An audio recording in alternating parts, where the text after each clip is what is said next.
This is Audible.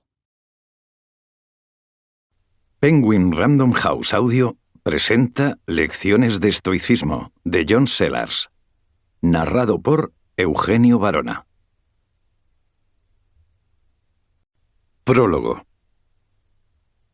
¿Y si alguien te dijera que gran parte de tu sufrimiento es solo una consecuencia de tu modo de pensar? No me refiero al sufrimiento físico, al dolor o al hambre, sino a esas otras cosas que enturbian nuestra vida. La ansiedad, la frustración, el miedo, la desilusión, la cólera, la insatisfacción en general.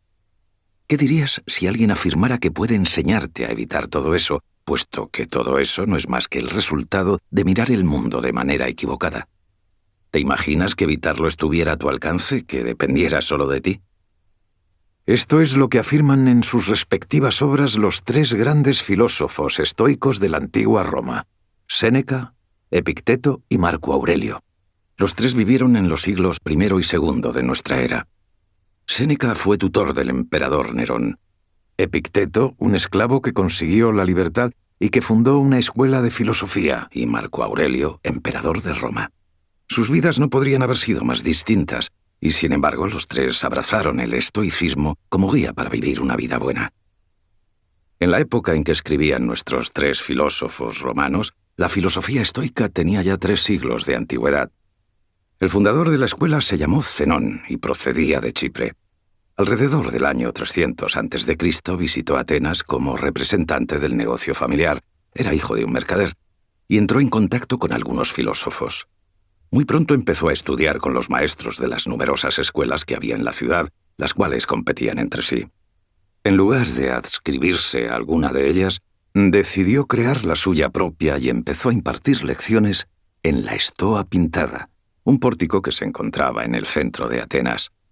No tardó en tener seguidores, a quienes se les conoció con el nombre de estoicos por su costumbre de reunirse en la susodicha Estoa. La escuela estoica la perfeccionaron 2 discípulos de Zenón, Cleantes y Crisipo. Los dos procedían de Asia Menor. Los estoicos posteriores provenían incluso de más lejos y de más al este, como Diógenes de Babilonia. Ninguna de las obras de estos primeros filósofos estoicos sobrevivió. Ninguna llegó a pasar de los rollos de papiro a los pergaminos medievales, y todo lo que sabemos de ellas se basa en citas y resúmenes elaborados por otros autores más tardíos. Nuestros 3 filósofos romanos, en cambio, sí que nos han legado un importante corpus literario. De Séneca, por ejemplo, se han conservado ensayos sobre temas filosóficos variados, un conjunto de cartas a su amigo Lucilio y unas cuantas tragedias. De Epicteto contamos con una serie de disertaciones escritas por su discípulo Arriano que recogen enseñanzas de la escuela y un breve manual que contiene algunos de los temas clave de dichas disertaciones. De Marco Aurelio tenemos algo muy diferente. Unos apuntes privados en los que brega con las principales ideas del estoicismo y trata de llevarlas a la práctica en su propia vida. Las obras de estos 3 estoicos romanos han inspirado desde entonces a multitud de lectores y les han enseñado a enfrentarse a las dificultades cotidianas con las que tropezamos cada uno de nosotros en nuestro recorrido vital. El tema principal de esas obras es cómo vivir, esto es, cómo llegar a comprender nuestro lugar en el mundo. Cómo sobreponernos cuando las cosas no nos salen como nos gustaría. Cómo manejarnos con nuestras pasiones. Cómo comportarnos con el prójimo. Cómo vivir en suma una vida buena, digna de un ser racional como lo es el ser humano. En los próximos capítulos analizaremos en profundidad algunos de estos temas. Empezaremos teniendo en cuenta lo que los estoicos pensaban que podía ofrecernos su filosofía, esto es, una terapia para la mente. Exploraremos qué cosas están bajo nuestro control y cuáles se nos escapan. Comprobaremos cómo nuestro modo de discurrir puede generar a veces emociones dañinas. A continuación, presentaremos atención a nuestra forma de relacionarnos con el mundo exterior y al lugar que ocupamos en él, y terminaremos centrándonos en nuestras relaciones con los demás, de las que proceden tanto las alegrías como las tensiones de la vida diaria. Como veremos, la imagen típica que representa al estoico como un ser aislado e infeliz no le hace justicia a la rica corriente de pensamiento que recorre las obras de nuestros 3 filósofos romanos. Sus libros han sido clásicos eternos inagotables, y con razón. Su popularidad se mantiene intacta hoy en día. Y las nuevas generaciones no dejan de acudir a ellos en busca de lecciones provechosas. 1. El filósofo como médico. Hacia el final del siglo I de nuestra era, un antiguo esclavo, oriundo de Asia Menor y de quien no sabemos siquiera su verdadero nombre, fundó una escuela de filosofía en una nueva ciudad situada en la costa occidental de Grecia. No acudió allí por voluntad propia. Lo desterró de Roma junto con todos los demás filósofos el emperador Domiciano, quien consideraba a estos intelectuales una amenaza potencial para su gobierno. La ciudad se llamaba Nicópolis y la había fundado un siglo antes Augusto.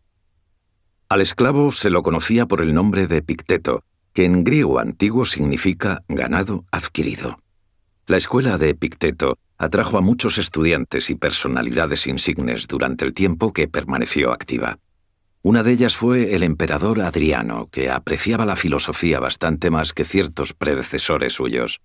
Epicteto no escribió nada. Fue uno de sus discípulos, Arriano, un joven que se convertiría más tarde, por méritos propios, en un importante historiador, quien anotó las conversaciones mantenidas en la escuela y las desarrolló después para redactar las disertaciones. En ellas Epicteto es muy claro en cuanto al papel que debe desempeñar el filósofo.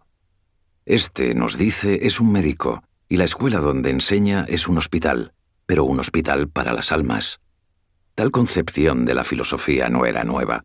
Se remontaba cuando menos hasta Sócrates.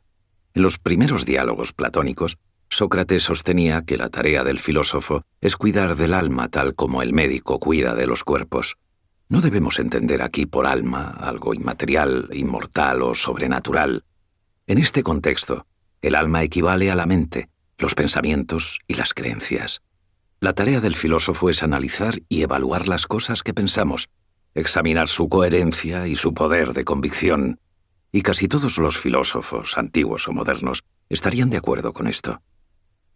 Para Sócrates y para los estoicos después, preocuparse de cuidar el alma era lo más importante, pues de su estado depende básicamente nuestra calidad de vida.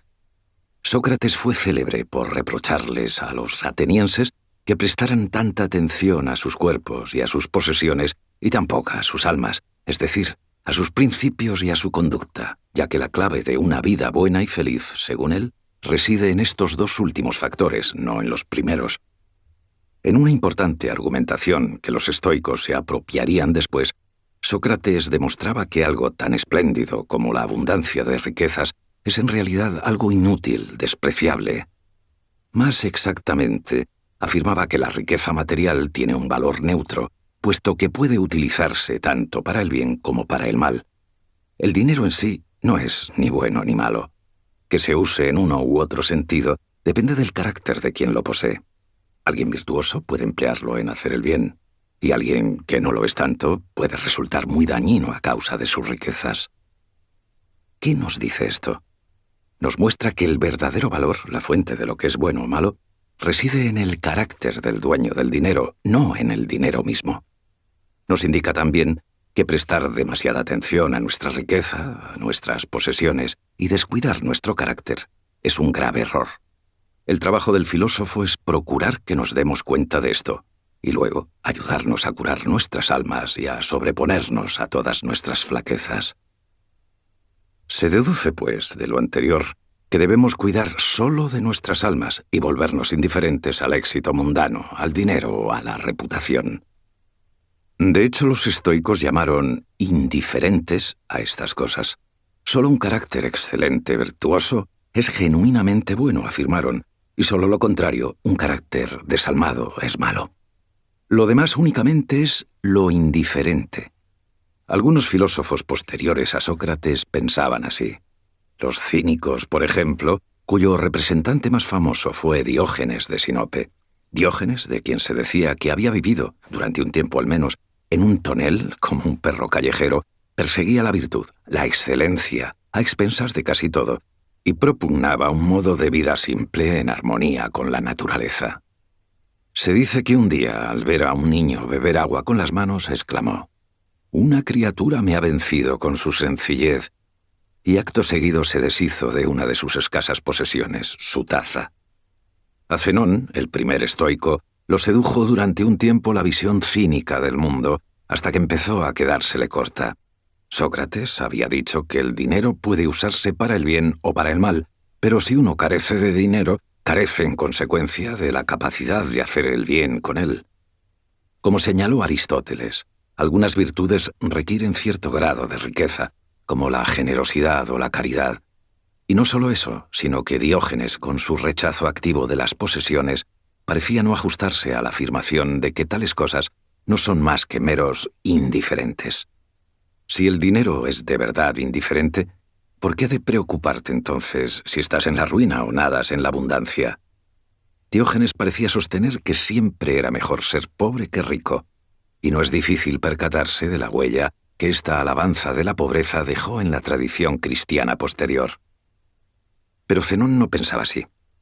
Diógenes había dicho que debemos vivir en armonía con la naturaleza, mientras que el chipriota afirmó que para nosotros es del todo natural ir en pos de las cosas que nos ayudan a sobrevivir: comida, refugio, todo lo que es bueno para nuestra salud, las posesiones que contribuyen a nuestro bienestar físico.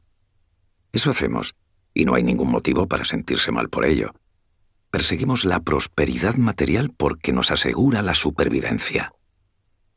En el lenguaje cotidiano, diríamos que todas esas cosas que nos hacen bien son buenas, pero Zenón, en la Estela de Sócrates, reservaba la palabra bueno para el carácter que ha alcanzado la virtud y la excelencia.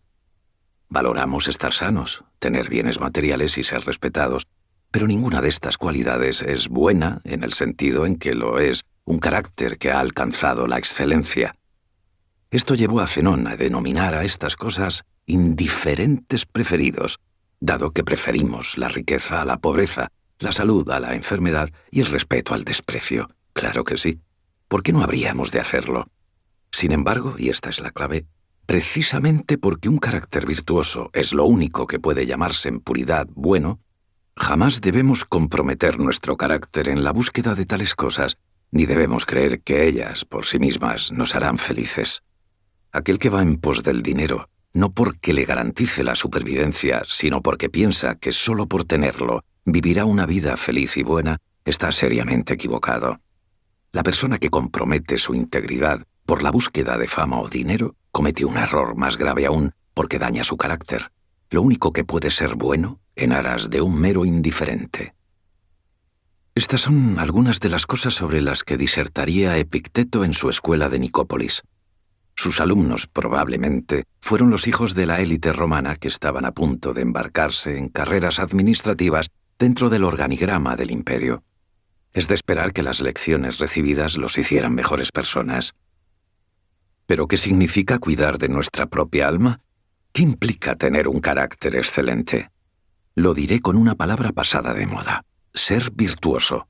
Esto es, ser sabio, justo, valiente y moderado. Las 4 virtudes cardinales para los estoicos. Eso es lo que significa tener un carácter bueno y ser bueno como humano. Es verdad que todo esto de la virtud suena de entrada un poco moralista, pero es posible entenderlo de un modo más descriptivo. ¿Qué es un buen ser humano? ¿Se puede hablar de alguien bueno como se habla de una buena mesa o de un buen cuchillo? Una buena mesa es, por definición, aquella que cuenta con una superficie estable, y un buen cuchillo es aquel que corta bien. Si los humanos son, por naturaleza, animales sociales que desde su nacimiento forman parte de familias y de comunidades, entonces un ser humano bueno será aquel que se comporte de un modo sociable. Alguien que no lo haga, que no se comporte bien con los demás, que no haya desarrollado en suma los rasgos de justicia, valentía y moderación en su carácter, no será pues un buen ser humano. Y si carece por completo de esos rasgos, ni siquiera puede hablarse en rigor de humanidad. Es un monstruo, diríamos, de quien ha cometido crímenes abominables contra el prójimo. Nadie desea eso. De hecho, los estoicos toman también de Sócrates la idea de que nadie elige ser despiadado y desagradable. Todo el mundo va en busca de lo que piensa que es bueno, aunque la idea de algunas personas acerca de lo que es bueno o beneficioso para ellas esté completamente distorsionada. Y aquí es donde el filósofo vuelve a ser necesario. Su tarea, concebida como una medicina del alma, Es hacernos examinar nuestras creencias sobre lo bueno y lo malo, sobre lo que pensamos que nos beneficia y sobre lo que consideramos necesario para disfrutar de una vida buena y feliz. Para los estoicos, una vida buena y feliz es aquella que está en armonía con la naturaleza. Volveremos sobre esta idea en los próximos capítulos. Por ahora, diremos solo que este pensamiento implica vivir en armonía con el mundo natural externo, la naturaleza con mayúsculas, y con nuestra propia naturaleza, la humana. Hoy en día se nos anima a creer que las personas somos, en esencia, competitivas, egoístas, y que no miramos más que por nuestro provecho. La visión que los estoicos tienen de la naturaleza humana es bastante diferente, más optimista. Creen que si a los humanos se les permite elegir, tomar sus propias decisiones, entonces de un modo natural maduran, se convierten en adultos racionales y virtuosos. Somos por naturaleza animales razonables y decentes. Muchas son las cosas que pueden interferir en nuestro desarrollo, que pueden interrumpirlo, por supuesto. Y cuando esto sucede, nos vemos viviendo una vida que no está en sintonía con nuestras inclinaciones más profundas. Nos convertimos en seres infelices. Es entonces cuando un filósofo médico puede ofrecernos remedios que nos devuelvan a la senda adecuada. Uno de esos remedios es volver a conectarnos con lo que significa realmente ser humanos y con el modo de vivir que ilumina ese conocimiento. Para ello, lo primero será prestar atención a cómo se encuentran nuestras almas, tal como Sócrates les pedía a sus conciudadanos, es decir, nuestras creencias, juicios y valores. La primera lección es, pues, que si bien hay aspectos externos de nuestra vida que nos gustaría cambiar, debemos prestar atención también a cómo pensamos. 2. ¿Qué eres capaz de controlar? ¿Qué aspectos de tu vida eres capaz de controlar? ¿Puedes acaso escoger cuándo estar enfermo y cuándo no? ¿Decidir no tener un accidente? ¿Librar de la muerte a tus seres queridos? ¿Elegir de quién te enamoras y quién se enamora de ti? ¿Asegurar que tendrás éxito en la vida? ¿Hasta qué punto eres capaz de controlar estas cosas? Podrías influir en ellas de varias maneras, pero ¿puedes hacer que te sean favorables? Preguntas como estas son las que inquietaban a los estoicos. El manual de vida de Epicteto se abre con una clasificación contundente de lo que depende de nosotros y lo que no. Lo que podemos controlar, aquello sobre lo que tenemos poder, son nuestros juicios, impulsos y deseos. Prácticamente todo lo demás, según Epicteto, escapa a nuestro control. Nuestros cuerpos, nuestras posesiones materiales, nuestra reputación, nuestro éxito en el mundo, etc. La mayor parte de la infelicidad que experimentamos, prosigue el filósofo, se debe a un error de juicio, a la creencia de que controlamos cosas que en realidad se nos escapan. A primera vista parece que estamos estableciendo una división entre lo interno y lo externo, que podemos controlar nuestra mente, pero no lo que nos rodea. O que distinguimos entre lo mental y lo físico, esto es, que podemos controlar nuestros pensamientos, pero no las cosas materiales, como los cuerpos y las posesiones. Ninguna de estas dos interpretaciones es cierta, aunque las dos encierran algo de verdad. Epicteto no afirma que tengamos control sobre todas las cosas internas o todos nuestros pensamientos, sino solo sobre ciertos actos mentales. Para ser más precisos, piensa que podemos controlar únicamente nuestros juicios y todo lo que se deriva de ellos. Nuestra mente, por lo demás, es incontrolable. No elegimos nuestras sensaciones y recuerdos, y no tenemos la capacidad de encender y apagar nuestras emociones. Ya volveremos sobre estas en el próximo capítulo. Solo podemos controlar completamente nuestros juicios, es decir, lo que pensamos sobre lo que nos sucede. Ahora bien, nuestros juicios son muy importantes porque, entre otras cosas, determinan nuestro modo de actuar, controlan, tal como afirmaba Epicteto, nuestros deseos e impulsos. Vemos algo, juzgamos que ese algo es bueno, ese juicio genera el deseo de ese algo, y ese deseo el impulso de ir tras ello. Esta búsqueda será más o menos ardua y larga dependiendo de la naturaleza de lo que se persiga, una carrera de ensueño, una casa lujosa, y podrá tener un alto coste para nosotros y para los demás. Pero todo el proceso empieza con un simple juicio. Los juicios son, pues, fundamentales, y para nuestra desgracia los descuidamos, aunque solemos juzgar tan rápidamente que ni siquiera nos damos cuenta de ello. Juzgamos con tanto apresuramiento que algo es bueno, y lo hacemos tan a menudo que damos por sentado desde el principio que es bueno en sí mismo. Pero nada de lo externo es bueno en sí, solo es materia en movimiento. Lo único genuinamente bueno es un carácter virtuoso. El emperador romano Marco Aurelio, que leyó con avidez a Epicteto, trataba de no perder de vista esto, tomándose un tiempo para reparar en la materialidad, en la naturaleza física de las cosas aparentemente deseables antes de juzgarlas. Una buena comida no es más que el cadáver de un cerdo o de un pez. Asimismo, un aparato caro o un coche lujoso no son más que un amasijo de metal y plástico. Todo el valor que este tipo de cosas parecen tener solo es el que les atribuimos con nuestros juicios. En sí mismas no valen nada. Y nosotros, según Epicteto, podemos controlar del todo nuestros juicios. Con un poco de reflexión y cierta práctica, podemos superar pronto la tendencia a juzgar sin pensar. Si lo hacemos, si nos convertimos en dueños de nuestros propios juicios, tendremos el control sobre nuestras vidas. Decidiremos qué es lo importante y qué no lo es, qué desear y cómo actuar. Nuestra felicidad dependerá por completo de nosotros.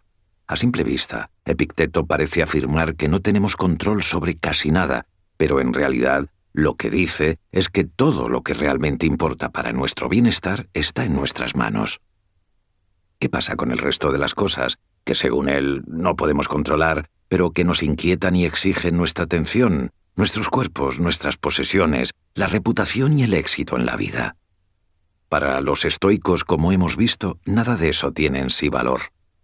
En el punto de vista de Epicteto, sin embargo, hay un matiz ligeramente distinto. Puedes creer que esas cosas son buenas, no importa, porque lo cierto es que no puedes controlarlas. Si haces que tu felicidad dependa de cualquiera de ellas, la pondrás en manos de fuerzas que no dependen de ti. Si tu idea del bienestar está ligada a cosas como una relación romántica, una ambición profesional, las posesiones materiales o el aspecto físico, serán otros factores y otras personas los que manejen a su capricho tu felicidad. Y eso no es muy recomendable. Si crees que tienes control sobre cosas que en realidad no controlas, la frustración y el desengaño están casi garantizados.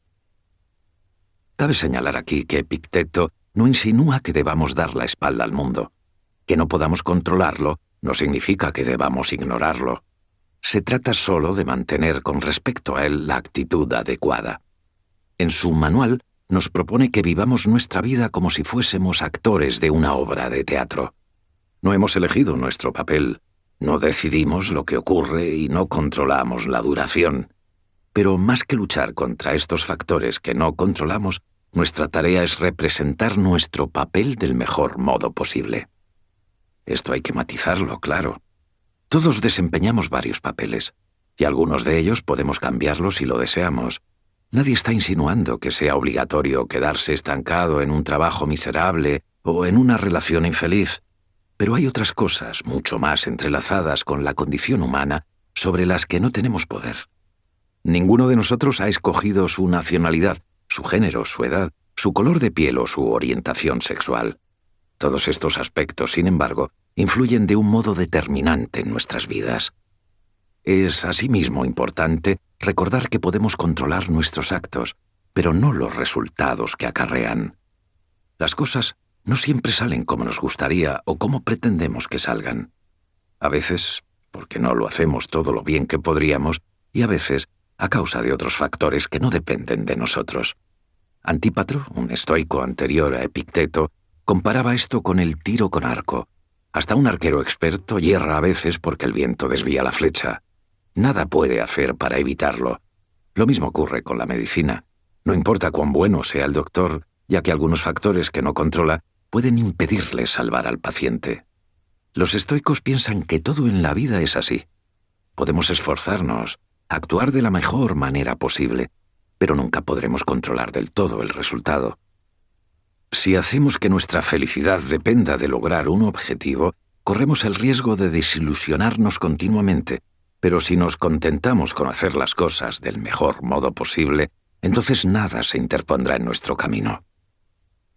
En lo que respecta a los acontecimientos externos, incluidos los resultados de nuestras propias acciones, Lo único que podemos hacer es dejarnos llevar por la corriente, aceptar lo que sucede, ir de su mano más que luchar contra ello.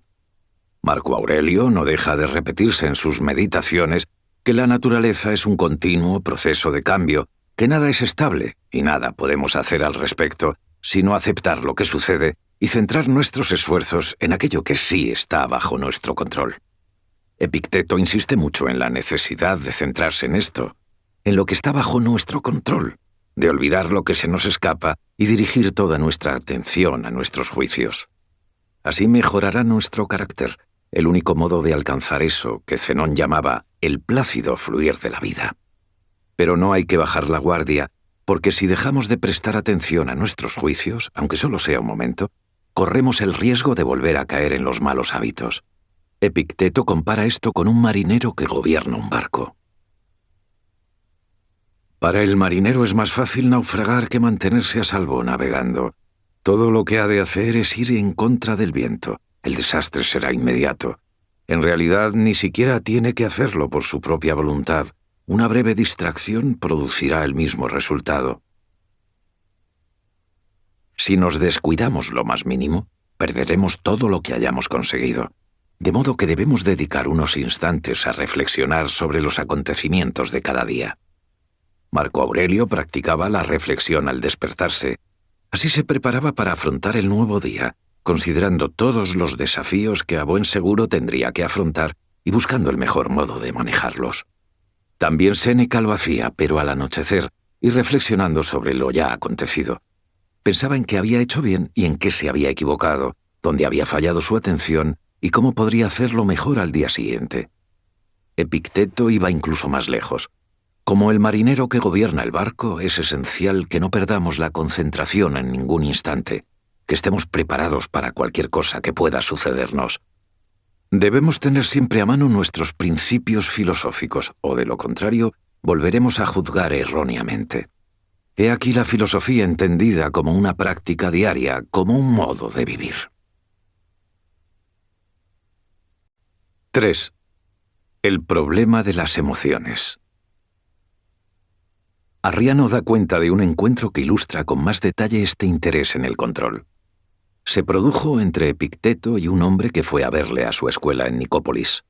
El visitante acudió porque no sabía qué hacer con un hermano suyo que estaba muy enfadado con él. ¿Y qué se puede hacer ante algo así? La respuesta típica de Epicteto, directa, sin rodeos, es nada, no se puede hacer nada. No tenemos control sobre las emociones ajenas. Pertenecen a la categoría de las cosas que no dependen de nosotros. El único que puede influir sobre la ira del hermano es el hermano mismo. Pero Epicteto no se detiene aquí. Se centra de inmediato en lo que sí puede controlar el visitante, esto es, su reacción ante la ira de su hermano. Epicteto le indica que el verdadero problema es la molestia que la ira de su hermano provoca en él, un problema que afortunadamente el visitante puede solucionar por sí mismo. Ha formulado un juicio acerca de la ira de su hermano, y ese juicio ha generado una emoción que es la que le amarga. El problema no radica pues en el hermano, sino en quien se queja de él. Esta anécdota muestra cómo las emociones, tanto las ajenas como las propias, conforman y colorean nuestras interacciones con el prójimo. La palabra estoico en el inglés actual se refiere a alguien impasible, es decir, indiferente a las pasiones, y tiene una connotación negativa. Hoy en día las emociones se ven sobre todo como algo bueno. El amor, compasión y la empatía gozan desde luego de una gran popularidad en todo el mundo. Pero son otras las pasiones que protagonizan esta historia: la ira, el rencor, la impaciencia, y son mucho menos atractivas. Cuando los antiguos estoicos aconsejaban a la gente que evitara las pasiones, pensaban sobre todo en estas, las negativas. El enfoque estoico del problema de las pasiones es a simple vista muy fácil de entender, pero hay que matizar bastante algunos aspectos para llegar a aprenderlo plenamente. El aserto central es este: nuestras emociones son el producto de nuestros juicios, de lo que se sigue que podemos controlarlas por completo y que somos responsables de ellas. Al visitante de más arriba le molestaba la ira de su hermano a causa de su actitud hacia ella. Basta con verla de un modo diferente para que la desazón desaparezca. Los estoicos no afirman, y esto es muy importante, que uno deba negar o reprimir sus emociones. Lo que dicen es más bien que debemos intentar no darles un lugar prioritario. Tampoco creen que baste con chasquear los dedos para que una emoción desaparezca. No es tan fácil como decir, voy a pensar en otra cosa, para que la ira o la aflicción se esfumen. Crisipo comparaba el hecho de estar bajo los efectos de una emoción con correr demasiado deprisa. Una vez que se ha cogido cierta cantidad de impulso, no es fácil detenerse. El movimiento está fuera de control, algo muy parecido a lo que ocurre cuando somos presa de una pasión, de modo que uno no puede librarse a voluntad de una emoción indeseada. Lo que puede hacer es intentar que la próxima no alcance el impulso a partir del cual escapa a su control. Esto se ve muy claramente en el caso de la ira. Cuando alguien se enfada, cuando se enfada de verdad, la emoción lo ofusca y es imposible razonar con él. Alguien que llegó a conocer en profundidad las pasiones negativas fue Lucio Anneo Séneca, nacido en Hispania. Su carrera como consejero en las altas esferas de la corte imperial romana lo empujó a verse envuelto en enfrentamientos con gente poseída por emociones destructivas. Gente que en algunos casos, como en el de los emperadores Calígula, Claudio y Nerón, tenía el poder de decidir sobre la vida y la muerte de un número incontable de personas, entre las que se encontraba el propio Séneca. Calígula estaba tan celoso de los dones de Séneca que ordenó su muerte, aunque se retractó a raíz del consejo de alguien muy cercano que le informó sobre la pésima salud del filósofo. En su ensayo sobre la ira, Séneca dice de emociones como la ira y los celos que son enajenaciones mentales transitorias. Basándose en la imagen de Crisipo, la de quien corre tan rápido que ya no puede detenerse, compara la cólera con alguien que cae sin ningún control al suelo tras haber sido arrojado desde lo alto de un edificio. Cuando la ira, afirma, se apodera de una persona, gobierna su mente. Y esta es la pérdida de control contra la que advierten los estoicos. Andar de vez en cuando molesto por algo forma parte de la vida y apenas causa daño. Estar tan furioso que ya no se pueda resistir el impulso de golpear a alguien es otro cantar, y esto es lo que los estoicos desean impedir. Séneca insiste en que no necesitamos la ira para responder a lo que nos perjudica a nosotros o a nuestros allegados. Siempre es mejor actuar con calma, movidos por la lealtad, el deber o la justicia, que por la rabia y el deseo de venganza. Aunque la cólera parezca servirnos a veces de acicate para luchar contra las ofensas, es mucho mejor, según Séneca, hacerlo a la luz de las virtudes de la justicia y la valentía. La ira, como todas las emociones, es el producto de un juicio mental, lo cual significa que podemos controlarla, o al menos intentar que no vuelva a apoderarse de nosotros en un futuro, ya que una vez formulado el juicio, la ira tarda bien poco en convertirse en algo tangible, físico. Séneca la describe como una dolencia inflamatoria del cuerpo. No sabemos qué es exactamente la emoción en sí, pero conocemos sus síntomas físicos: una aceleración del pulso, un aumento de la temperatura, palpitaciones, sudores, etc. Cuando todo esto entra en juego, nada podemos hacer salvo esperar. Los estoicos, al contrario de lo que se cree, no insinúan que podamos o debamos convertirnos en bloques de piedra. Todos nosotros experimentamos eso que Séneca llama primeros impulsos. Se producen cuando alguna experiencia nos afecta y nos ponemos nerviosos, nos quedamos conmocionados, nos ilusionamos, nos asustamos o incluso lloramos. Estas reacciones son muy naturales, respuestas fisiológicas del cuerpo, pero no emociones en el sentido estoico de la palabra. Alguien que está molesto y por un instante se plantea vengarse, pero no pasa de ahí, no es presa de la ira, según Séneca, puesto que aún puede controlarse. Asustarse unos instantes por algo, pero permanecer firme no es tampoco tener miedo. Para que estos primeros impulsos se conviertan en pasiones propiamente dichas, se necesita que una mente determine, mediante un juicio, que algo terrible ha sucedido y decida, en consecuencia, pasar a la acción. En palabras del filósofo, ¿puede dudarse de que el miedo impulsa a huir y la ira a arremeter? El proceso pasa por 3 fases, señala Séneca. La primera, un primer impulso involuntario, es decir, una reacción fisiológica natural que escapa a nuestro control. La segunda, un juicio que sí está bajo nuestro control como respuesta a la experiencia. La tercera, una emoción que una vez nacida no podemos controlar. Cuando la emoción aparece, no podemos hacer nada sino esperar a que su fuerza amaine. ¿Por qué formulamos los juicios que generan estas emociones dañinas? Si piensas que alguien te ha herido, parece del todo natural enfurecerte con él. Séneca dice que la ira es la consecuencia de la sensación de haber sido herido. Lo que debemos cuestionar, por tanto, es la impresión de que esa herida ha llegado a producirse, ya que dicha impresión contiene en sí un juicio.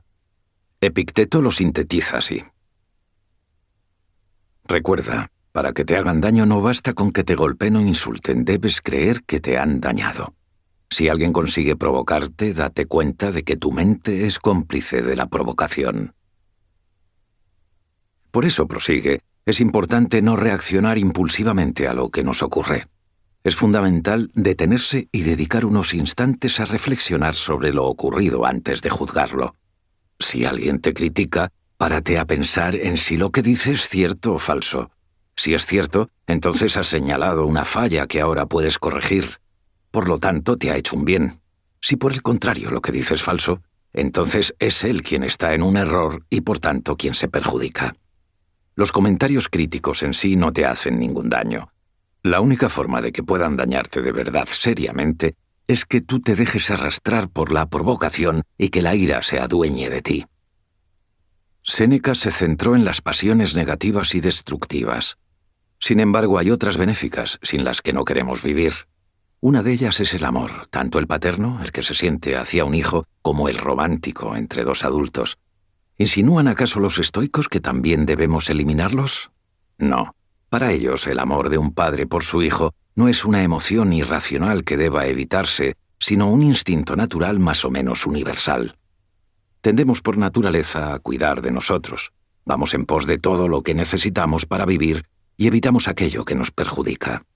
Este instinto de autoconservación se extiende a todos nuestros semejantes, a los miembros de nuestra familia en primer lugar, pero idealmente al resto de nuestro prójimo. En lo que respecta al amor romántico, podría decirse que una relación saludable es aquella que se basa en la necesidad natural de compañía y de procrear, y una tóxica la que se basa en emociones negativas como los impulsos posesivos y los celos. No, los estoicos no pretendían de ningún modo que la gente se convirtiera en bloques de piedra impasibles. Así que seguiremos reaccionando como siempre a lo que nos suceda, dando un respingo, estremeciéndonos, asustándonos momentáneamente, avergonzándonos o entregándonos al llanto. Seguiremos también manteniendo vínculos afectivos fuertes y preocupándonos por los nuestros. Pero no alimentaremos las pasiones negativas, las emociones como la ira, el rencor, la amargura, los celos, la obsesión, el miedo incesante o el apego excesivo. Estas son las cosas que pueden arruinar una vida, las que, según los estoicos, es recomendable evitar. 4. Lidiar con la adversidad. A veces la desgracia nos golpea. Es parte de la vida. Y aunque estemos dispuestos a aceptar la lección de Epicteto acerca de lo que escapa a nuestro control, no lograremos atenuar el golpe. Puedo aceptar que solo tengo control sobre mis juicios, que no puedo decidir no caer enfermo, pero eso no me hará dejar de creer que mi enfermedad es algo malo, malo de verdad, una adversidad en toda regla. Para los estoicos romanos, la vida está repleta de adversidades, de altibajos, y uno de los deberes fundamentales de la filosofía es ayudar a la gente a sortearlos. Nadie fue más consciente de esto que Séneca, cuya vida distó bastante del ideal de calma y serenidad al que aspiraba. Durante el agitado siglo I de nuestra era, Séneca tuvo que vérselas con la muerte de su hijo, con un destierro en Córcega que consumió casi 10 años de su vida y del que fue exonerado, pero solo a cambio de aceptar ser el tutor del joven Nerón, con una carrera como consejero de este último de la que no le fue nada fácil librarse, con la muerte de un amigo íntimo y como corolario con su suicidio forzoso. Nerón ordenó la muerte de su antiguo tutor, acusándolo de conspirar contra él. La esposa de Séneca insistió en compartir con éste su destino, y ambos se abrieron las venas. Pero la muerte se resistía a llegar. Su esposa, Paulina, sobrevivió, y a él le dieron de beber cicuta y finalmente un baño de vapor para rematarlo. No, su vida no fue lo que se dice una tranquila existencia filosófica. Sus consideraciones sobre el modo de afrontar la adversidad se encuentran en su ensayo sobre la providencia. Séneca lo escribió cuando aún era joven, alrededor de los 40 años, bastante antes de que le ocurrieran las desgracias antes mencionadas. Nerón acababa de nacer y a él aún no lo habían condenado al destierro. Pero por esa época murió su padre, y él cayó en desgracia en la corte del emperador Calígula, que, como ya se ha dicho, le perdonó la vida en vista de su mala salud. La enfermedad, la amenaza de muerte, el duelo por la pérdida de un ser querido. Y aún no había empezado lo peor. A Séneca se lo tacha a veces de hipócrita, de privilegiado, de miembro de la élite que nadaba en la abundancia y que tuvo la desfachatez de ensalzar las bondades de la vida sencilla. Y fue en muchos sentidos afortunado. Gozó de oportunidades con las que la inmensa mayoría de sus contemporáneos ni siquiera soñaba, pero también le tocó en suerte su parte de adversidad y pasó mucho tiempo pensando en el modo de lidiar con ella. Su ensayo se centra en la cuestión de por qué sufrimos tanto. Séneca la aborda desde ángulos distintos. En primer lugar, insiste en que lo que nos ocurre no puede ser malo, dado que los acontecimientos externos no son en sí mismos malos ni buenos. Quien no olvide esto, quien lo tenga siempre presente y no se dedique a juzgar a toda prisa, aceptará lo que venga tal como es, sin creer que algo terrible le ha sucedido. Pero Séneca va más lejos aún. No solo cree que no debemos tomar por una desgracia lo que solo lo parece, sino que piensa que debemos acogerla como algo beneficioso. Para los buenos, dice, la adversidad es un entrenamiento. Séneca traza una analogía con un luchador que se beneficia de enfrentarse a rivales duros y que se atrofia y pierde sus habilidades si los desafíos a los que se enfrenta son de poca monta. El luchador solo pone a prueba su habilidad cuando pelea con un verdadero adversario, y un combate difícil no es más que un entrenamiento para desarrollar sus capacidades. Las adversidades de la vida funcionan de un modo parecido. Nos permiten desplegar nuestras virtudes y las curten para que mejoremos. Si lo vemos así, estaremos encantados de recibir la adversidad cuando se presente. Séneca también traza una analogía con los soldados, echando mano para ello de un buen número de ejemplos históricos. Igual que un general solo enviará a sus mejores soldados a las batallas más difíciles, la divinidad envía sus desafíos más duros a los individuos más dignos de ellos. Experimentar la adversidad es un indicio, pues, de tener un carácter virtuoso. El exceso de buena fortuna, en cambio, es realmente dañino. ¿Cuándo nos vamos a poner a prueba si nunca experimentamos dificultades? ¿Cómo vamos a desarrollar las virtudes de la paciencia, el coraje o la resistencia si todo marcha siempre bien? No hay peor suerte, dice Séneca, que el lujo y la riqueza inagotables, que nos convierten en seres perezosos, autocomplacientes, ingratos e insaciables. Y eso sí que es una auténtica desgracia. Por el contrario, cualquier adversidad que la vida nos traiga será siempre una oportunidad de aprender algo de nosotros mismos y de mejorar nuestro carácter. A primera vista, todo esto parece depender de si uno cree o no en la divina providencia. La gente que tiene este tipo de creencias puede sacar mucho provecho de lo que dice Séneca. Pero ¿qué pasa con los que no las tienen? Si uno no cree en un Dios riguroso pero benévolo, ¿tienen algún sentido estas enseñanzas o no son más que palabrería? Podríamos preguntarnos también si el propio Séneca creía en un Dios así.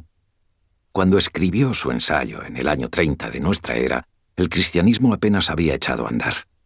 Y aunque en la Edad Media circuló un epistolario entre Séneca y San Pablo, hoy en día nadie duda de su falsedad, y se considera muy improbable que el filósofo romano tuviese noticia de la recién nacida religión. Su Dios es el de los estoicos, el que se identifica con el principio racional que anima la naturaleza. No una persona, sino más bien un principio físico que es la causa del orden y la organización del mundo natural. Volveremos sobre esto en el próximo capítulo. Cuando Séneca habla de la voluntad de Dios, se refiere, pues, a este principio de organización que los estoicos identificaban con el destino, y que era, tal como Cicerón afirmaba, un destino dependiente de las leyes de la física y no una superstición. ¿Hasta qué punto, teniendo en cuenta esto, debemos interpretar al pie de la letra esta concepción senequista de un padre riguroso que nos pone a prueba? Sin entrar a debatir sobre las creencias teológicas del propio Séneca, hay un modo de abordar su concepción de la adversidad independiente de lo que uno crea o deje de creer en materia religiosa. Tanto si uno cree en una divinidad benevolente como en el orden panteísta o en el caos, depende enteramente de nosotros interpretar lo que nos ocurre como un desastre o como una oportunidad. Que te despidan del trabajo, ¿es una calamidad o una ocasión para emprender algo nuevo? Aunque cosas como esta, sin duda, son un desafío, nadie pretende fingir lo contrario y hacer como si se pudieran ignorar las consecuencias prácticas de algo así. Uno puede elegir verlas como un golpe terrible o como un acicate. Depende enteramente de nosotros. Se pueden apreciar sobre este asunto algunas diferencias entre Séneca y Epicteto. Mientras que el primero nos propone que veamos lo malo como algo en verdad bueno, o al menos beneficioso, el segundo nos aconseja prestar la menor atención posible a tales cosas y enfocar todas nuestras energías en nuestros propios juicios. Séneca conocía demasiado bien de primera mano la adversidad.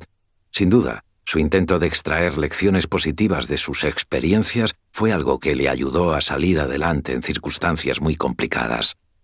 Como le escribió a su madre, Elvia, cuando estaba aún desterrado en Córcega: la asiduidad del infortunio tiene algo bueno, y es que atormentando sin descanso, concluye por endurecer. A tenor del lenguaje que utiliza en Sobre la Providencia, podría parecer que se deleita con la lucha y que está dispuesto a recibir con los brazos abiertos el próximo embate por lo mucho que éste puede beneficiarle. Pero en una de sus cartas a su amigo Lucilio esgrime un tono muy diferente. No estoy de acuerdo con esos que se lanzan en medio del oleaje y que, dando por buena una vida agitada, se enfrentan cada día con gran empeño a las dificultades. El sabio soportará esta forma de vida, no la escogerá, y preferirá hallarse en paz antes que en lucha. Nadie en su sano juicio va en busca de la adversidad, por muy útiles que puedan ser las lecciones que saquemos de ella. Pero desarrollar nuestra capacidad de hacerle frente cuando se presente, porque se presentará, seguro, solo puede ser ventajoso para nosotros. A aquellos que no la esperan les golpea de lleno, viene a decir Séneca en la carta a su madre, pero quienes están preparados para enfrentarse a ella podrán superarla con mucha más facilidad. Esta misma idea la desarrolla en otra de sus consolaciones, la dirigida a Marcia, una amiga sumida en la pena, incapaz de superar su duelo tras perder 3 años atrás a su hijo. El tiempo natural del luto ya había pasado, y la aflicción se había convertido en un hábito mental dañino y enervante. Era el momento de intervenir. La parte más interesante de la respuesta de Séneca a la situación de su amiga es aquella en la que le habla de la previsión de los males futuros. Algunos estoicos antiguos, como Crisipo, defendían esta práctica, que consiste en reflexionar sobre las posibles desgracias y representárselas. Así se estará mejor preparado para afrontarlas si llegan a suceder. El problema de Marcia, indica Séneca, es que nunca había reflexionado adecuadamente sobre la posibilidad de que su hijo muriera, a pesar de saber que todos estamos destinados a la muerte desde el mismo momento en que venimos al mundo. Es un hecho, no una mera probabilidad. Todos hemos de morir. Nos afligimos tanto, prosigue Séneca, porque no queremos pensar en ello, preverlo. Todo el tiempo vemos cómo la muerte y la desgracia afectan a los demás, especialmente en nuestra época hiperconectada. Pero casi nunca nos paramos a pensar en cómo responderíamos nosotros ante las mismas circunstancias. Séneca le dice a Marcia y a nosotros unas cuantas cosas que preferiríamos no oír. Todos somos vulnerables. Nuestros seres queridos morirán, nadie puede impedirlo, y además podría suceder en cualquier momento. La prosperidad y la seguridad que creemos haber conseguido nos las pueden arrebatar de un plumazo fuerzas que escapan a nuestro control. Incluso cuando creemos que las cosas se han puesto realmente feas, pueden empeorar. ¿Hasta qué punto estamos preparados para salir adelante si la fortuna nos da la espalda? ¿Reaccionaríamos con la misma calma e indiferencia con que nos tomamos a veces las noticias sobre las desgracias que le suceden a personas extrañas en países lejanos? En tales casos nos limitamos a reconocer que el sufrimiento forma parte de la vida, que es algo lamentable, sí, pero inevitable. Y es que es muy fácil comportarse filosóficamente cuando el infortunio no se ceba en nosotros ni en nuestros seres queridos. Pero ¿qué pasa cuando sí lo hace? Es de todo punto ilógico, dice Séneca, pensar en la desgracia en términos de «eso no va a pasarme a mí», sobre todo cuando uno sabe bien que podría pasarle y cuando ha visto que les ha pasado a muchos otros. ¿Por qué no a ti entonces? En lo que respecta a la aflicción por la pérdida de un ser querido, el asunto es todavía más ilógico, dado que todo lo que vive ha de morir. Ha de ocurrir en algún momento, así que ¿por qué no ahora mismo? Es irracional esperar que la suerte dure para siempre. Séneca piensa que reflexionar sobre las adversidades que podrían sucedernos junto con las que en algún momento inevitablemente nos sucederán ayuda a encajar mejor el golpe cuando éste se produce. Nos ayuda a sobreponernos y a salir adelante. Lo que Séneca en efecto trata de hacer es advertirnos. Debemos estar preparados para cualquier cosa que nos suceda, incluida la que desearíamos que no ocurriera o aquella en la que preferimos no pensar. No debemos dar por hecho que todo saldrá tal como esperamos, porque es muy improbable que así sea. Es una lección incómoda, sí, pero importante. 5. Nuestro lugar en la naturaleza. Comparada con la de Séneca, la vida de Marco Aurelio transcurrió más o menos sin contratiempos. Su padre murió cuando él era muy joven aún, pero la familia imperial lo adoptó en su adolescencia y terminó convirtiéndose en emperador en el 161 de nuestra era, un mes antes de cumplir 40 años. Permaneció en el cargo hasta su muerte, acaecida en el 180. Su reinado se considera uno de los mejores periodos de la historia imperial de Roma, aunque él pasase casi todo el tiempo batallando en la periferia del imperio con el fin de apuntalar sus fronteras. Hacia el final de su vida, mientras se encontraba guerreando en Germania, cerca de la actual Viena, Marco Aurelio empezó a registrar en un cuaderno sus intentos de asimilar las experiencias cotidianas y de prepararse para las futuras. Desde que se imprimieron por primera vez a finales del siglo XVI, sus meditaciones han contado con innumerables lectores, desde Federico el Grande hasta Bill Clinton. Pero no solo han servido de ayuda a grandes líderes como Marco Aurelio, abrumados por el peso de su responsabilidad. Cualquiera puede hallar inspiración en este libro, como aquel joven que un día me escribió: «Tengo 23 años, la vida es dura y enrevesada. No sé qué quiero ser ni hacer. Las meditaciones me han ayudado muchísimo». No es sino uno más de los muchos que han sacado provecho de la lectura de este libro o han salvado su vida gracias a él.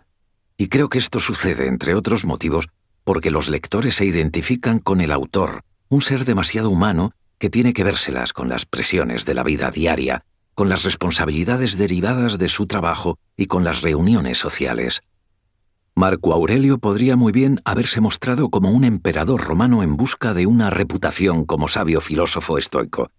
Pero lo que uno se encuentra en las meditaciones no es más que un hombre a punto de entrar en la vejez, que hace todo lo que puede para sobrellevar las exigencias de la vida. Uno de los temas transversales de las meditaciones es el destino. Esto nos retrotrae de inmediato a las inquietudes de Epicteto sobre el control. Marco había leído las disertaciones en su juventud, y la influencia de estas se deja ver claramente en sus escritos.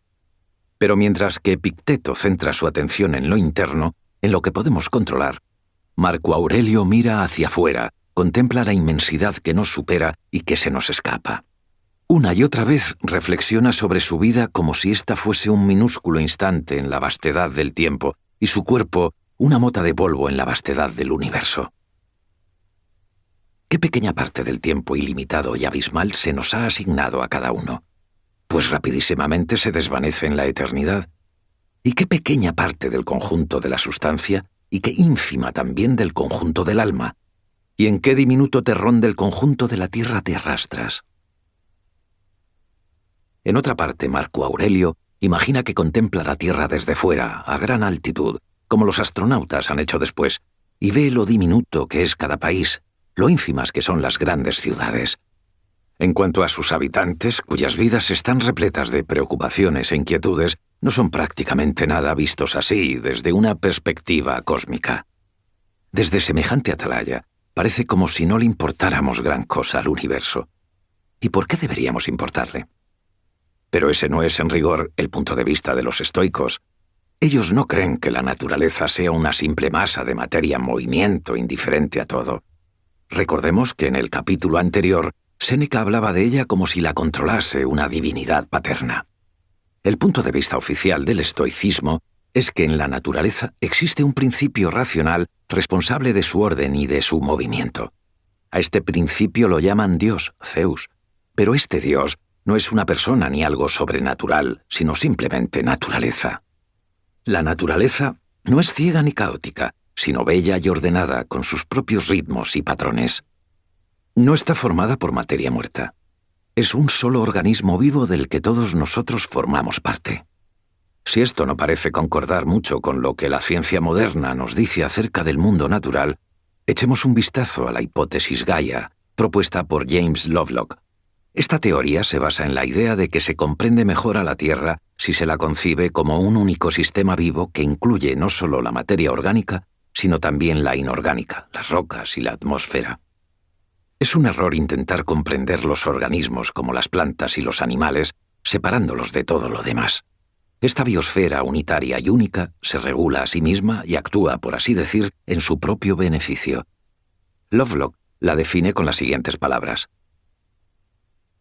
Una entidad compleja que involucra la biosfera terrestre, la atmósfera, los océanos y la Tierra. La totalidad constituye un sistema de retroalimentación o cibernético que busca un entorno físico y químico óptimo para la vida en el planeta.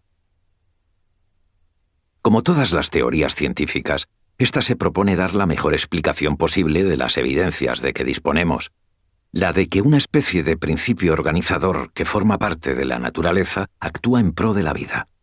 Se lo puede enunciar con términos científicos técnicos, un sistema cibernético, o nombrar más poéticamente como Gaia. La visión estoica de la naturaleza tiene mucho en común con esta teoría científica de finales del siglo XX, a la que a veces se describe con términos exclusivamente científicos de la física y otras con los de la teología griega. Para los estoicos, Dios y naturaleza no son más que dos nombres diferentes de un mismo organismo vivo que abarca todas las cosas. La naturaleza que conciben los estoicos es un organismo inteligente gobernado por el destino.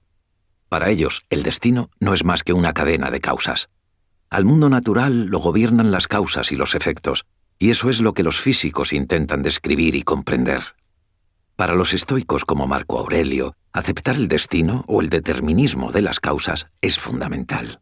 Ya no se trata solo de que ciertas cosas escapen a nuestro control, sino de que no podría ser de ningún otro modo. Puedo reconocer que no tenía control alguno sobre el resultado de cierto acontecimiento clave después de haber deseado todo el tiempo que no fuese tal como ha sido. Pero los estoicos insistirán en que no solo no estaba bajo mi control, sino que no podría haber concluido de ningún otro modo, dadas las diversas causas que estaban en juego en el momento en que se produjo. Esto empieza a sonar un poco fatalista. ¿Qué podemos nosotros, insignificantes motas de polvo, contra las todopoderosas fuerzas que moldean el mundo? Pero no es así, para nada. Los estoicos no defendían este tipo de pasividad. Nuestras acciones pueden influir, marcar la diferencia. Pueden ser en sí mismas causas que entran en juego y determinan el resultado de los acontecimientos. Como escribió un antiguo maestro, el destino actúa a través de nosotros. Nosotros mismos contribuimos al destino y formamos parte del inmenso mundo natural gobernado por él. Pero eso no modifica el hecho de que el resultado de un acontecimiento, dadas las causas que lo determinan, no podría haber sido diferente. Es absurdo, pues, desear que las cosas hubieran sido de otro modo. Marco Aurelio lo expresa así. A la naturaleza que todo lo da y lo recobra, dice el hombre educado y respetuoso: dame lo que quieras, recobra lo que quieras. Y esto lo dice no envalentonado, sino únicamente por sumisión y benevolencia con ella. Para los estoicos, pensar sobre el destino es fundamental para remediar los efectos de la adversidad, ya que aceptar los acontecimientos desagradables supone reconocer que tenían que ocurrir. En cuanto hayamos comprendido que algo era inevitable, veremos que lamentarse no tiene sentido, que lo único que se consigue con ello es generar más angustia, y que lo único que demostramos al hacerlo es nuestra incapacidad para entender cómo funciona el mundo. Marco Aurelio se centra en aspectos distintos de los que ya hemos visto en Séneca. Mientras que este subraya el orden providencial que gobierna la naturaleza, a Marco Aurelio le preocupa más la inevitabilidad de los sucesos.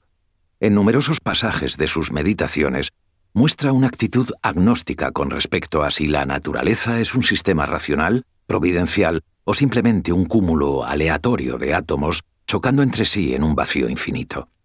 Él no es un físico, y sus obligaciones como emperador apenas le dejan tiempo para investigar el asunto con exhaustividad. En cualquier caso, y en vista de que sus propósitos eran más bien prácticos, no importa mucho. ¿Qué más da que la naturaleza esté regida por la divina providencia, sea un sistema cibernético de retroalimentación o puro destino ciego? Nuestra respuesta debe ser siempre la misma: aceptar lo que ocurre y responder ante ello lo mejor que podamos.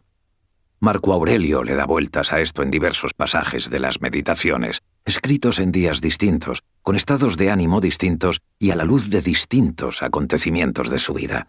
Finalmente, lo expresa con toda claridad. La naturaleza universal emprendió la creación del mundo, y ahora, o todo lo que sucede se produce por consecuencia, o es irracional, incluso lo más sobresaliente, objetivo hacia el cual el guía del mundo dirige su impulso propio. El recuerdo de este pensamiento te hará en muchos aspectos más sereno. Esté o no la naturaleza organizada providencialmente para beneficiarnos, como afirmaba Séneca, comprender que existe al menos algún tipo de orden y razón para lo que ocurre nos ayuda a salir adelante, piensa Marco Aurelio. Hay siempre alguna razón para lo que ocurre, incluso si esto último no es más que la consecuencia inevitable de un estado de cosas preexistente combinado con las leyes de la física. Y hay otros aspectos del mundo físico a los que debemos prestar mucha atención en nuestro día a día, según Marco Aurelio. Vale la pena citar completo el siguiente pasaje de las Meditaciones. Adquiere un método para contemplar cómo todas las cosas se transforman unas en otras, y sin cesar, aplícate y ejercítate en este punto particular, porque nada es tan apto para infundir magnanimidad. Se ha despojado de su cuerpo, y después de concluir que cuanto antes debería abandonar todas estas cosas y alejarse de los hombres, se entrega enteramente a la justicia en las actividades que dependen de él y a la naturaleza del conjunto universal en los demás sucesos. ¿Qué se dirá de él, o qué se imaginará, o qué se hará contra él? No se le ocurre pensarlo. Se conforma con estas dos cosas: hacer con rectitud lo que actualmente le ocupa y amar la parte que ahora se le asigna, renunciando a toda actividad y afán, y no quiere más que cumplir con rectitud según la ley y seguir a Dios que marcha por el recto camino. La lección que se nos da aquí es que no somos más que naturaleza. Estamos sujetos a sus poderosas fuerzas, sus movimientos nos arrastran y no gozaremos jamás de una vida armoniosa hasta que comprendamos esto plenamente. 6. La vida y la muerte. Ninguno de nosotros sabe cuándo o cómo va a morir, pero sí que algún día todo esto que ahora sentimos se acabará. ¿Y cuántos son los que viven realmente con plena conciencia de que ha de ser así?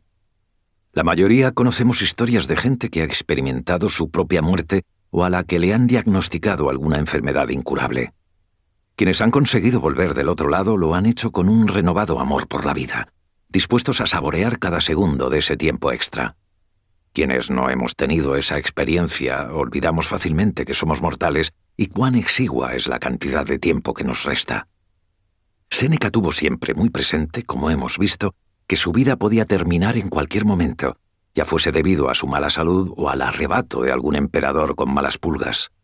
Esto le llevó a reflexionar sobre el valor del tiempo y la mejor manera de emplearlo. Sorprendentemente, insistía en que todos tenemos tiempo más que de sobra, no importa lo largas o lo cortas que acaben siendo nuestras vidas. El problema es que desperdiciamos la mayor parte de él. La idea de que el tiempo es el bien más valioso puede parecer otro tópico trillado, pero parémonos a pensar de nuevo en cuántos de nosotros vivimos realmente sin perder nunca de vista esto. En su ensayo sobre la brevedad de la vida, Séneca dice que a muchos de nosotros la vida se nos acaba justo cuando estamos listos para empezar a vivirla. Y no porque sea demasiado breve. El problema es que desperdiciamos mucho tiempo. Procrastinamos, vamos en pos de cosas insignificantes o que valen muy poco. Vagabundeamos sin rumbo, sin centrarnos en nada. Algunos se afanan en alcanzar el éxito para poder comprar productos de lujo que acabarán en el cubo de la basura antes de que ellos mismos mueran. Y en esto desperdician casi toda su vida. Otros se afanan para nada, se dejan llevar simplemente por las rutinas diarias sin ninguna conciencia de que el artículo más valioso que poseen, el tiempo, se les está escapando inexorablemente. Algunos tienen muy claro lo que desean hacer, pero lo posponen y retrasan, paralizados como están por el miedo al fracaso, sin parar de darse a sí mismos excusas que los justifiquen. Todas estas personas, dice Séneca, no viven. La mayoría de la gente se siente viva de verdad en muy contados instantes. El resto de su vida se reduce a ver pasar el tiempo. ¿Cuál es el remedio entonces? ¿Cómo piensa Séneca que podemos llegar a controlar nuestras vidas y a vivirlas plenamente? Lo primero que debemos hacer es dejar de preocuparnos por lo que piensan los otros. No intentar impresionar a los demás, no perseguir sus favores para sacar algún provecho. A muchísima gente le importa demasiado lo que los otros piensan de ella, pero presta muy poca atención a sus propios pensamientos. Sacrifican su tiempo a los demás y se dedican muy poco a sí mismos. Y sin embargo, sostiene Séneca, es absurdo que alguien se tome tantísimas molestias para proteger su dinero y sus posesiones y regale con tanta ligereza su tiempo, que es mucho más valioso. Debemos tener siempre presente que vamos a morir, que nuestro tiempo es limitado y que una buena parte de él se ha ido ya. Peor aún, no tenemos ni idea de cuánto nos queda. Podrías morirte hoy mismo o mañana. Quizá te queden unas semanas, unos meses, un par de años. Nadie lo sabe. Damos por sentado con demasiada facilidad que llegaremos a los 80 o los 90, pero quizá no todos lo consigamos. Suponerlo no tiene fundamento alguno, pero a pesar de ello lo hacemos, y eso nos empuja a posponer las cosas, a dejarlas para ese porvenir que quizá no llegue nunca. Séneca se burla de aquellos que reservan sus proyectos y sus sueños para el día en que se jubilen. ¿Tan seguros están de que ese día llegará? Y si lo hiciera, ¿tan seguros están de que la salud los acompañaría lo bastante para llevar a cabo todo eso que han estado aplazando tanto tiempo? Pero aunque resultase bien, ¿qué sentido tiene postergar la vida para vivirla cuando la mayor parte de ella ya se ha ido? También está la cuestión de qué objetivos merece la pena perseguir.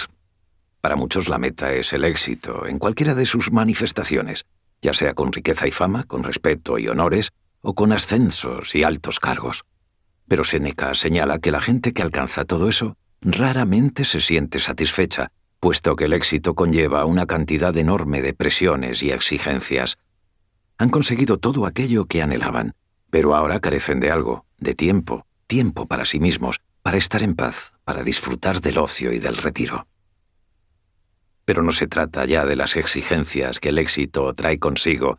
Es facilísimo vivir en un estado de distracción perpetua sin hacer lo que deberíamos hacer, lo que de verdad queremos hacer, sin ni siquiera prestar atención a la mera experiencia de estar vivos.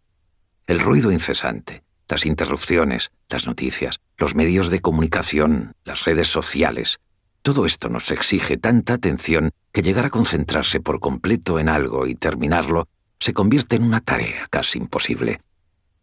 Como escribió Séneca, nada es menos propio de un hombre obsesionado que el vivir. Están, en efecto, absorbidos por su no hacer nada. Y una vez que adquieren este hábito, caen en un estado de inquietud ingobernable y son incapaces de relajarse o de concentrarse. No se dan cuenta de lo valiosa que es la vida hasta que está a punto de apagarse para siempre. Si no afrontamos esto, afirma Séneca, lo mismo da que vivamos 1000 años. Seguiríamos despilfarrando la mayor parte de nuestro tiempo. No se trata, por tanto, de esforzarnos para prolongar nuestras vidas lo máximo posible. Basta con asegurarnos de que disfrutamos y aprovechamos de verdad cada día, sin olvidar que podría ser el último. Aprender a vivir adecuadamente es, por paradójico que parezca, una tarea que requiere toda una vida. Los más sabios de la antigüedad, añade Séneca, renunciaron a la búsqueda de los placeres, el dinero y el éxito para dedicarse de lleno a dicha tarea. No importa que sus respuestas hayan sido diferentes en cada caso. Séneca insiste en que para lograrlo es esencial reservarse tiempo para uno mismo. Todo el mundo acelera su vida y se esfuerza por su ansia de futuro, por su hastío del presente. Por el contrario, el que no deja ningún momento sin dedicarlo a sus intereses, el que organiza todos sus días como si fueran el último, ni ansía el mañana ni lo teme. Esto de vivir la vida como si cada día fuese el último puede sonar un tanto truculento, puede parecer también que nos impide planificar el futuro, Pero Séneca, y es muy importante subrayarlo, no está insinuando que tratemos realmente de ver cada día como el último. Solo nos pide tener en cuenta que podría serlo. No sabemos cuándo acabará nuestra vida, y ese es el problema. Si supiéramos que nos queda un año, al menos podríamos planificar, organizar ese tiempo como es debido y asegurarnos de que ningún instante se perdiese. Pero sin ese apremio, sin esa urgencia, qué fácil es desperdiciarlo todo. Ahora que sabemos cuánto vale nuestro tiempo y que estamos dispuestos a esforzarnos por disfrutar de él y tener tranquilidad, ¿cómo lo haremos según Séneca?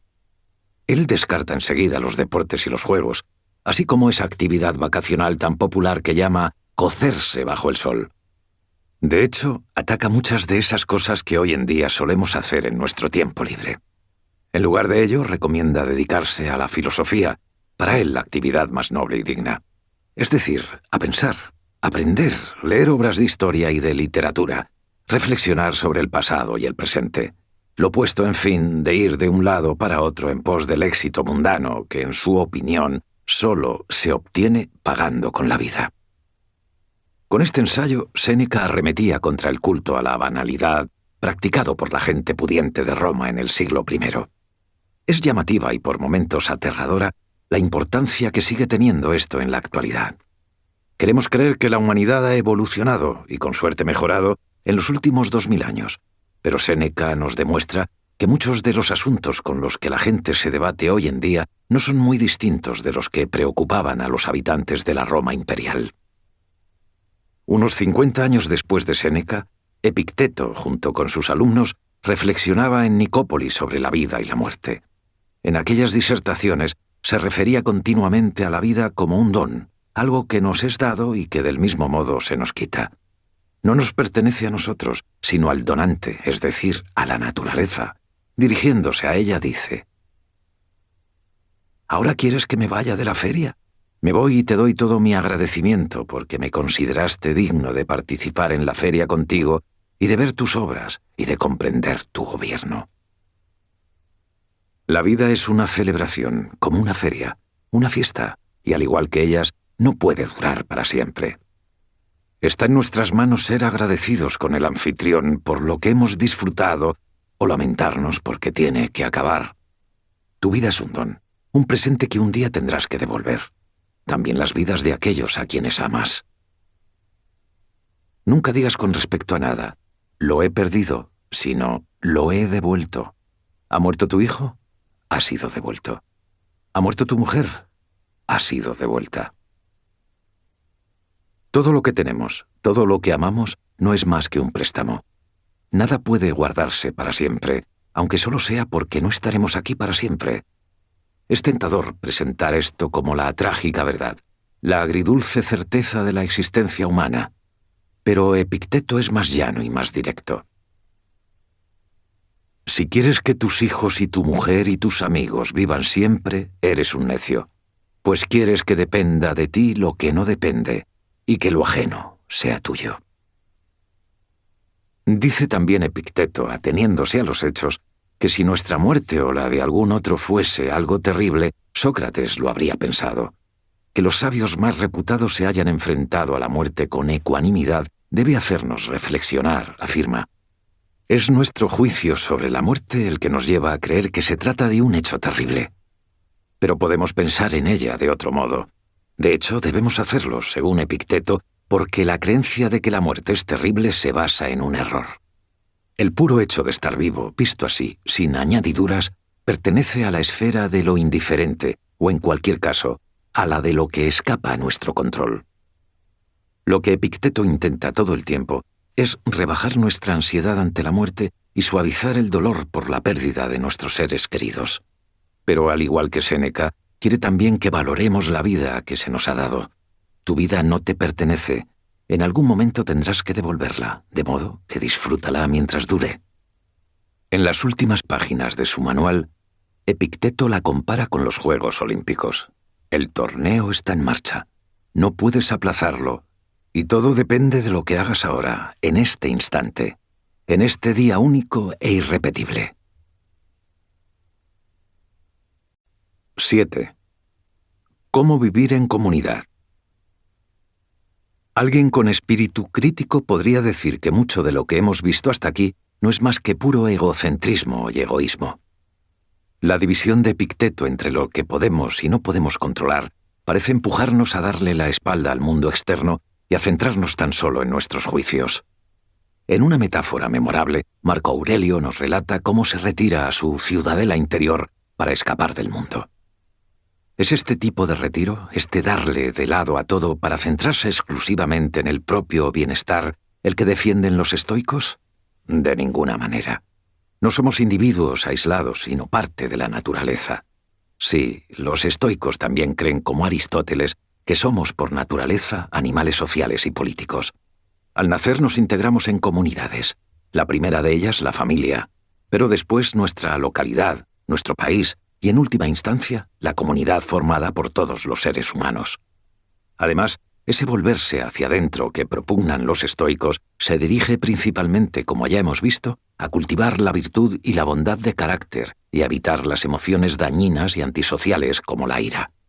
El objetivo final de esa retirada es volver al mundo convertidos en seres mejores, miembros más beneficiosos para las varias comunidades de las que formamos parte. Es Epicteto quien más hincapié hace en que desempeñamos varios papeles comunitarios. Algunos de ellos se nos otorgan por naturaleza, dice. El papel de padres, por ejemplo, no es un constructo social. Ahí tenemos a los animales cuidando de sus crías, tal como hacemos nosotros. Pero hay otras funciones ligeramente distintas, vinculadas con nuestra posición en la sociedad o con nuestros empleos. Un médico o un juez se compromete con una serie de deberes y responsabilidades derivados de la función que desempeña, y tendemos a juzgar muy severamente a quien abusa de posiciones tan importantes o las descuida. Así pues, si queremos vivir una vida buena, tenemos que ser buenos seres humanos. Ello significa abrazar nuestra naturaleza racional y social, pero también estar a la altura de los diversos papeles que desempeñamos y aceptar las responsabilidades que traen consigo. Epicteto da un buen ejemplo de ello cuando recibe la visita en su escuela de Nicópolis de una personalidad importante, un magistrado al que se le supone consciente de los deberes y responsabilidades asociados a ciertos roles. El visitante también es padre. Cuando se le pregunta por su familia, responde que su hija está tan gravemente enferma que no podía soportar verla en ese estado y que se ha ido de su casa. Epicteto lo reprende por dos motivos: por su egoísmo, es decir, por estar tan obsesionado con sus sentimientos que ha descuidado los de los demás, los de su hija sobre todo, y por desatender sus deberes como padre. El filósofo saca a relucir las incoherencias del comportamiento del magistrado, ya que a él no le habría gustado que todo el mundo abandonase a su suerte a su hija enferma, ni que le abandonasen a él si estuviera en la misma situación. Dice que se ha ido de casa por amor a su hija, cuando, como padre, es precisamente ese amor el que debería haberle impedido abandonarla. Ha fallado. No ha cumplido con su función. Pero deberíamos también pensar con más amplitud, más allá de funciones específicas como la paternidad o la maternidad. Ser conscientes de que formamos parte de una amplísima comunidad de gente, de que somos miembros de la especie humana. ¿Implica esto deberes y responsabilidades? Para los estoicos no cabe duda de que sí. Debemos cuidar de nuestro prójimo, y cuanto más desarrollamos nuestra racionalidad, más cerca estamos de vernos como miembros de una única comunidad humana global. Hierocles, un estoico menos conocido, apenas sabemos nada de él, que vivió también en la época imperial, esbozó en su tratado sobre ética la idea de que cada uno de nosotros es el centro de una serie de círculos que nos conciernen. El primero es el de nuestra familia, el segundo el de nuestra localidad y así hasta el último, el que engloba a la humanidad entera. El concepto de cosmopolitismo, que tan moderno parece, lo inventaron los estoicos. Y no significa, conviene señalarlo, descuidar el lugar que ocupas en tu comunidad. En un pasaje famoso, Séneca lo expresa así. Abracemos en nuestro espíritu dos repúblicas, una grande y verdaderamente pública que abarca a los dioses y a los hombres, en la que no podemos fijarnos en esta o aquella esquina, sino que medimos según el sol los límites de nuestra comunidad. La otra, a la que nos asignó por azar nuestro nacimiento. La clave aquí es darse cuenta de que pertenecemos a ambas comunidades y tenemos, por tanto, responsabilidades tanto en nuestro ámbito local como en el de toda la humanidad. También de que estas últimas trascienden las costumbres y las leyes locales. Cuando ambos tipos de responsabilidades entran en conflicto, las últimas, las que conciernen al conjunto de la humanidad, deben prevalecer, pero eso no elimina las primeras. De hecho, los estoicos solían involucrarse en la política de la antigua Roma. En el siglo I de nuestra era, Séneca no fue ni mucho menos el único estoico que Nerón condenó a muerte, ni el único que se enfrentó a varios emperadores. Elvidio Prisco, tribuno, pretor y miembro del Senado, fue uno de ellos. Estudió filosofía en su juventud, y al igual que a Séneca, lo sentenciaron en más de una ocasión al destierro por sus relaciones políticas y por criticar el régimen de los Flavios. Se le recuerda en particular por hacerle frente a Vespasiano, un conflicto que relata Epicteto. Cuando aquel abusó de su poder para someter al Senado, Elvidio se negó a transigir. Se le avisó de que por su propio bien se mantuviera apartado, pero él insistió en defender sus derechos y de paso los de todos los senadores y plantó cara al emperador. Fue ejecutado. Elvidio estaba dispuesto a morir por sus principios políticos antes que eludir sus responsabilidades como senador y sus deberes para con su comunidad. Marco Aurelio lo citaría después, junto con otros mártires estoicos que le enseñaron a concebir la idea de una constitución basada en la igualdad ante la ley, regida por la equidad y la libertad de expresión igual para todos, y de una realeza que honra y respeta por encima de todo la libertad de sus súbditos. Además de pensar en la política convencional y en cómo desempeñar bien su papel como emperador, Marco Aurelio también se comprometió con la idea de una comunidad más amplia que abarcaba a la humanidad entera. Somos parte de una única comunidad, de un único organismo, como las ramas de un árbol, decía. Para seguir formando parte de esa fraternidad más vasta, debemos llevarnos bien con el resto de sus miembros. Una rama cortada de la rama contigua es imposible que no haya sido cortada también del árbol entero. De igual modo, un hombre, al quedar separado de un hombre, ha quedado excluido de la comunidad entera. En efecto, corta otro la rama. Sin embargo, el hombre se separa él mismo de su vecino cuando le odia y siente aversión, e ignora que se ha cercenado al mismo tiempo de la sociedad entera. Nadie puede ser feliz cuando se aísla y corta los lazos con los demás. Eso va en contra de nuestra naturaleza de animales sociales. Lo que hemos visto hasta ahora nos lleva a pensar que los estoicos creían en la igualdad entre todas las personas. Este asunto lo abordó otro estoico romano que aún no hemos presentado. Se llamaba Musonio Rufo. Rufo nació en Italia y enseñó filosofía en Roma durante el siglo I de nuestra era. Epicteto asistió a sus clases y lo menciona bastantes veces en las disertaciones. También fueron alumnos suyos los demás estoicos que Nerón asesinó por oponerse a su despotismo. Musonio, al igual que Séneca, sufrió a manos de varios emperadores. Tanto Nerón como Vespasiano lo mandaron al destierro en diferentes ocasiones. Durante un tiempo estuvo desterrado en la isla griega de Giaros, una tierra yerma, sin agua potable, hasta que el propio Musonio tuvo la suerte de encontrar un manantial. Pero no estuvo mucho tiempo solo. Sus admiradores no tardaron en desplazarse hasta allí para verle. Se han conservado varias lecciones suyas, recogidas, como en el caso de Epicteto, por uno de sus discípulos. En una de ellas se pregunta a Musonio si las mujeres deberían estudiar filosofía. Su respuesta es que tienen exactamente la misma capacidad de razonar que los hombres y la misma inclinación natural a la virtud. Las mujeres pueden beneficiarse mucho, según Musonio, de estudiar los temas que hemos abordado en los capítulos anteriores de este libro. Si bien hoy en día esa no parece una postura especialmente rompedora, de hecho quizás sea un poco paternalista, recordemos que algunos progresos que incluyen a las mujeres, como la educación o el sufragio universales, no tienen más de un siglo de antigüedad, y Musonio estaba abogando por una especie de igualdad de género hace 2 milenios. Las personas, para los estoicos, son personas, todas iguales por lo que respecta a su racionalidad y su inclinación a la virtud. Esta preocupación por la sociabilidad y la igualdad contradice el cliché de que a los estoicos les eran indiferentes los demás seres humanos. Sin embargo, Esto no quiere decir que tengamos que vivir siempre junto a otras personas. Epicteto advierte contra la compañía de los otros, en especial si uno está intentando hacer cambios en su vida. Es muy difícil romper con viejos hábitos o con vicios de carácter si uno está rodeado de personas que se rigen aún por vicios y hábitos similares. Si rozas a alguien cubierto de hollín, apostillaba Epicteto, te verás tú también cubierto de hollín.